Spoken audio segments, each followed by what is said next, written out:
Welcome back to another episode of the Sports Card Dad. I don't even have my freaking microphone plugged in. Hold on a second. What do we do? What kind of like operation are we running here, bro? What are we doing here? This? What are we doing? We're not taking this out. This all stays No, in. we're not taking it out. This is ridiculous. We spent a lot of money on our background, our backdrops, like the microphones, the millions of people that tune in. So many cords. Oh, here we go. All right, wait. There it is. Hold on. You're about to experience. It's like in the movie theater where it's like the. Oh God, I'm hooked up to my iPhone microphone. I'm not even hooked up. I'm hooked up to my phone. Disconnect. All right, can you hear me? Yeah, sadly. Is it better? It's better. Yeah. All right, everybody can. Nobody panic. We've got the premium audio is now here, so we're all good.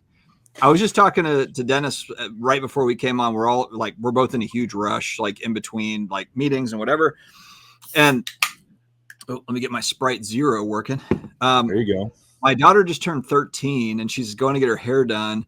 And the hairdresser's like, I've never seen more. Like, there's this trend of like teenage boys are coming in to get perms. Like it's 1980. And actually when Dennis logged in, his hair was like kind of puffed out. And I was like, maybe Dennis is going to get the damn perm. You've got the natural curls. Hold on, buddy.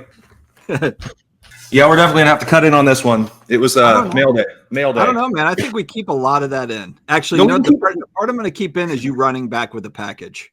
So I'll edit out the other parts. Yeah, screaming and yelling, get the door. Yeah. Get the door. Get the door. Shut up, dog. Yeah, no. Mom, meatloaf. Exactly. Was that a is that a card mail day or something different? Yeah, no, it is. It's a card mail day. We can do a little mail day action on the show here, but I do have I did a trade. I did a trade with another collector that was very interested in my Griffey Fleer Legacy Row Zero PSA 9. And I knew it was coming today. So we did a trade. He gave me some cash and this card for the Griffey PSA 9. And it was kind of too good of a deal to pass up. I wasn't looking on moving that card. But I needed the cash. And I was able to get this card back in return that has pretty good value. So he shared it on the Instagram story. Really great guy that was looking. It's a grail card for him. He's not a repacker, none of this stuff. Wow, he did a great job packing here. So, it was a cool. Dustin, I think he was a real collector. Dustin, he might have been a real collector. I don't know for sure. Wait, did he ride in on like a white horse or like a, did he something like have that? He was like a knight. He was wearing like a knight outfit, and he was pure. He was pure. A pure true collector. Yeah. So I'm pretty sure. If not, then I'm so sorry. I'm so sorry if not. But I think it was a true collector, not a repacker, which, I think they drive all of us nuts, so I'm not going to lie. But this is the most ridiculous way of opening this up you could possibly. But anyway, so you need a chainsaw to open that thing. No, it's fine.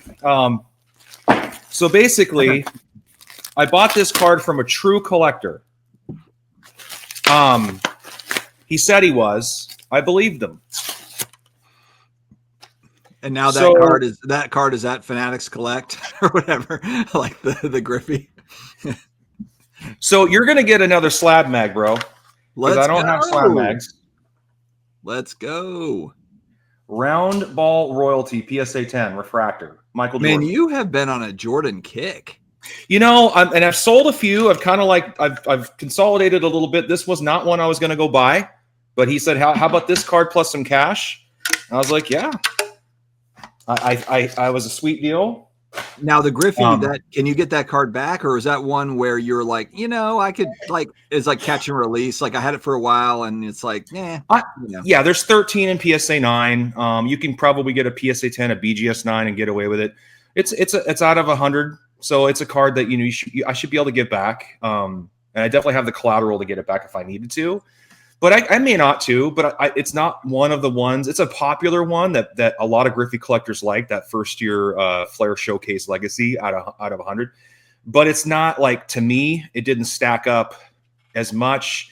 I mean, I've got some other things that need cash right now, so I'm obviously applying that. But this Michael Jordan card, I feel like, well, that'll, it's not one of Michael Jordan's hired. It's like a tier 3 card in Cajun's hierarchy. It's a fairly rare card. It's worth about $8-9 grand. So I felt like let me throw in the only cards that really are on like the tier 1 Jordan hierarchy for me are the ones that I own. I just go by the ones that I own. I'm gonna have a whole separate poster to like, what? I'm gonna have a competing poster to Cajun's poster, and it's just gonna be like all the cards that I have on the poster. I'm gonna make a true collector poster with cards that I feel like I'm sure that's gonna go over great. Yeah, only true collectors that'll go over great. Yeah. Only true collectors will have. I'll sell it to only true collectors. It'll be cards that true collectors only have. Yeah, no, I think this Griffey card would have been a tier 1 card on Michael Jordan's hierarchy, but that card's 6-figure card. Obviously, Griffey's is not. I still have other Griffies that are, like, in my opinion, more important. Is there any it would be nice to hang on to it. Is there any like shine coming off of the Griffey collector stuff that you've seen? I'm just wondering, because I haven't touched base with you on this in a while. Is it still pretty hot? Because it feels like it was really hot, going back like. It's consistent. It's not, going up. Like that card wasn't going through the roof like other cards. Like the 89 Biff Bowman Tiffany PSA 10, that's a card I have. I got it back. I had it before, sold it, got it back. And I got it back before it started running. So I picked that up for $8K, and now it's sold for $13K. So that one's growing up a little bit. But and that was a private deal. And I sold some stuff to get that back because I figured that's one I want to kind of have. The PSA 10s are nice to have. I think those are going to have longevity, especially with the lower pop cards. I mean, I'm not as bullish on the high pop cards that only are the value is only defined by PSA 10. Like even this Griffey or this Round Ball Royalty, there's only a handful graded. It's fairly rare, 1 in 2,600 or 2,300 packs. So it's a rare card, and it's in a PSA 10. So that felt pretty good. I think that Griffey will probably outperform this Michael Jordan in the end.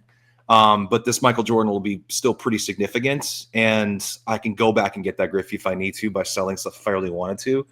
But right now, I just really needed the cash, and the card just kind of came along with it.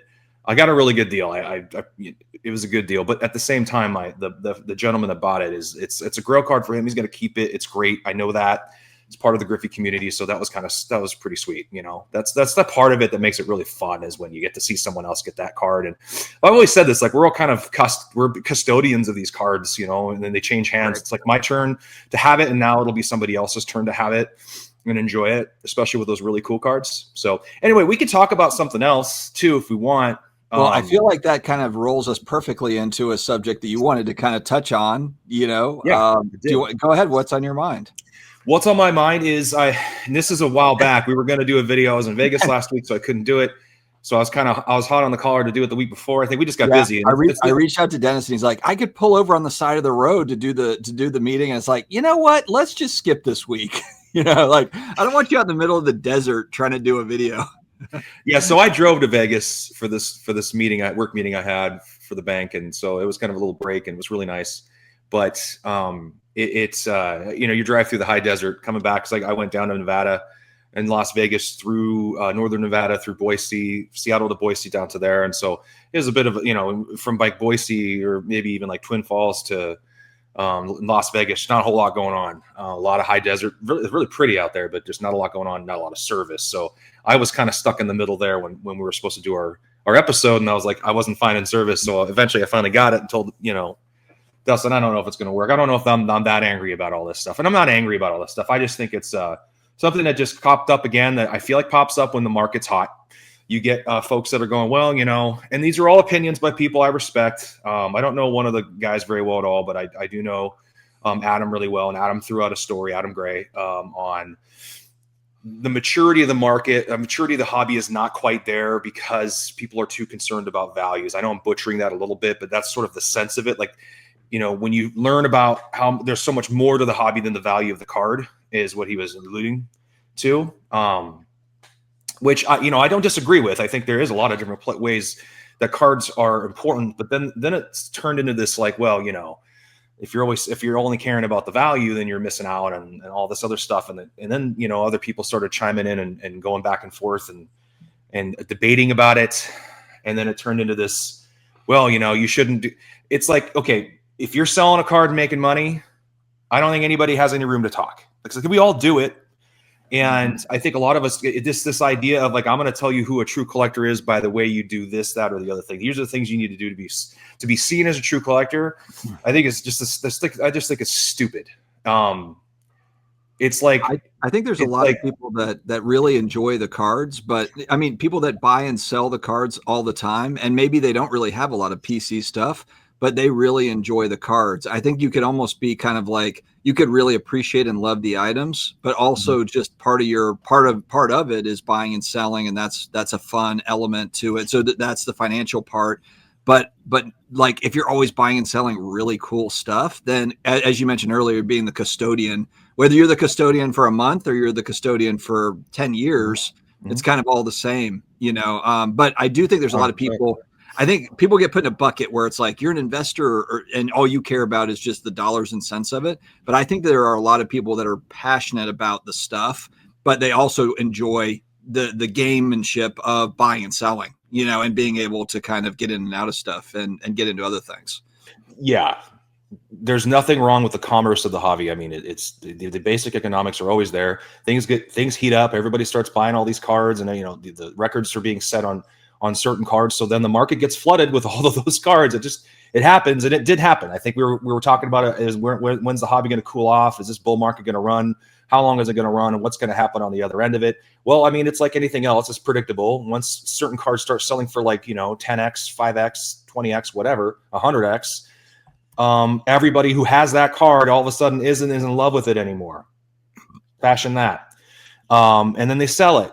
And to me, I've always said the key to me is, are you getting something back? Now, if I just was trying to just make money off my cards all the time, then I would have sold that legacy Flair Griffey and just taken all cash. I wouldn't have wanted a Michael Jordan card back. I wanted the Jordan card back because I still want some skin in that game. So I want to get something else back. I don't want to lose a card. I want to get a card too. So I got the best of both worlds, some cash and a card. That's because I like collecting, I like having the cards, I like selling them. I change my mind a lot, but everybody does it. And people that act like they don't, and they just keep everything they have, then great. I guess that's awesome if you're buying $15 cards, and maybe that's the point. But when you're buying cards that are a little more pricey, it's harder to just keep everything because it's not responsible, in my opinion. You got to be smart about it. So the consolidation thing I don't think it's like, oh, I'm doing this because it's the right thing to do, and it makes it great. I mean, I used to think that was the reason. It's not that. It's because we can't afford to keep all the cards we want to keep. We wouldn't sell them. I wouldn't have sold that Flair, and I wouldn't have went and bought this Rambo Royalty if it wasn't as expensive as it is. And I'd keep a ton of other cards. I'd keep, all the stuff that I've sold. I mean, it'd be awesome to have all that, but we don't have unlimited funds, so you kind of have to do it. This argument's been well worn out. It's not like we're reintroducing something that's never been talked about before. I just think it's interesting whenever the bull market runs, you get folks that have that argument. And all of a sudden that kind of percolates up and people start going, well, you're not a true collector. You're an investor or whatever. It's like, well, I think we're a little bit of all of it. I think everybody kind of has a little bit of all of it. And some people have been in the hobby for a really long time, and some people have just gotten into the hobby. And I don't really have any problem with any of it. I think that the people that have been here for a long time I've learned and gleaned from. The people that are new, I love helping out. But I always tell everybody, I don't know anything, dude. I'm brand new. But one of the big takeaways I did take from that is like, you have to be careful. And this was probably the bigger takeaway for me, because the rest of it's, we've talked about it a million times. As content creators, even like me, who has hardly any followers, who nobody really cares about, which is totally fine by me. I love being under the radar. Who get to be on the show with you, thankfully, because you're a good buddy. It's still stuff I say and stuff you say matters. It resonates. as long as someone on the other end is listening to it, it might influence them and what they might do or buy or purchase or start collecting or whatever, or sell. You know, you get people going, ever sell the bull market. You never know it's going to end. And maybe it's time to, maybe you bought too high on some of these, get out of them, or, whatever. You influence people to do things and make decisions. So yes. I think it's important to be mindful. All these folks that have content, that what you say, and obviously some of these people are getting paid with sponsorship dollars, yourself included, because you have influence and people are listening to you. I think you need to be keeping that in mind when you put stuff out there, whether you throw down or talk down to people, whether you're criticizing people, whether you're making fun of what people collect, or it's not really, you shouldn't be doing this, you shouldn't be buying this, you should have bought this, I don't know why you'd buy this, why are people this stupid to buy this? I think all that stuff's dangerous, and we shouldn't be saying it, because it makes other people feel a certain way, or they might sell at a loss. They might get out of something they actually truly enjoyed before. I know there's going to be a crowd going, we'll just have tougher, thicker skin and just do what you want, and who cares, don't listen to content. Yeah, it's probably good to just turn it off if that's what's happening. But I mean, I even influenced you to buy some cards, man. Like, I even influenced Dustin to buy cards, and I don't even know what I'm talking about. So it happens all the time. It happens all the time. So I think there's just a responsibility that needs to be had. When it comes to, when we're talking about, even if we're doing it in a cavalier fashion, we're just having fun, we're joking, there are people out there that are listening that might take it seriously. They might go, well, geez, they have a good point. Maybe you're not trying to make that point, but someone will grab it. I just think you got to be careful about that. I'm always mindful of it when I'm talking about cards that are expensive. I'm like, I don't want people thinking you got to collect that way. And Lord knows no one thinks that, because I think that. No one cares. Like, it's just, you got to still be careful and mindful of it. So there's my end of rant. That was my bigger takeaway on that. And I know we have to cut this episode short because I want to actually kind of lean into this maybe on the next show, but have you heard of debasement investing or debasement trade? Essentially, it's the idea of people investing. The strategy, it revolves around the idea, and this is going to sound very familiar with us in the United States, that based on government monetary policies, printing money, running large deficits, sound familiar? It will cause the currency's value to fall. And so to protect against loss of purchasing power, which we've lost a lot of purchasing power, especially over the last 5 years, everyone goes to assets, or I shouldn't say everybody, but the whole idea of debasement investing is people moving money into assets. And that is exactly what we have seen. I mean, if you look at gold over 4,000 an ounce, the stock market just continues to kind of do its thing. But a lot of that, people are like, man, or trading cards, certain trading cards, let's say certain trading cards, because it's not most trading cards, but it's clear that higher end folks, the high end, or I would call it mid to high end, that has been a big focus. You wonder, like, why is the Michael Jordan market doing what it's doing? I think it's doing what it's doing on the mid to higher end because people are in this mode. Yes, there's some people that just collect Michael Jordan, but if you have investment speculation dollars, you're thinking like, what is the closest thing to a asset in the trading card world? Certain Michael Jordan cards probably fall into that bucket. Mm-hmm. So let's kind of hold on that. We can talk about that in the next episode. We'll wrap it into some other things, but I just think that seems to be what a lot of people are doing. I think there's a lot of truth to that, man. I mean, that's something we should definitely unpack a little bit more. But I want to know what you think of this topic. I mean, it can't just be my opinion here. We're both here. Before we jump off, like, what are your thoughts on that dialogue that went on and just that in general? Are you talking about what happened a couple of weeks ago where there was kind of some infighting about, I wouldn't call it infighting, but it's debate, over debate. I think so the whole idea that I was gathering was people were coming out and saying, well, you need people to really care about these items and really care about this or that. Meanwhile, those same folks are buying and selling and, making, there's huge money being made, back and forth. Now you could say those same folks are buying into more things, because I know who they are, and they're buying and selling. They're buying new stuff. Like, it's not as if they're selling off and they're getting out like like it's a rug pull or something. Like, these are people that have been buying this stuff for decades, So I don't know. I guess maybe to some it came across as, a little bit, pompous or something, a little bit like, maybe it's a little bit arrogant to say or something. But, I don't know. I guess I kind of understand both sides. I know it's going to sound vanilla and lame as a take. I could understand people kind of arguing on both sides of it, but I think we're at a point now. I think going back years ago, especially with content, there was a lot of focus around, are you pumping and dumping? are you pumping and dumping this or that or whatever? Now it just feels like that's buying and selling is part of the deal. And a lot of people share their stuff that they're buying and that they're selling. They're not necessarily saying like, this is the greatest card on earth, now go bid on it on Fanatics Collect, my copy.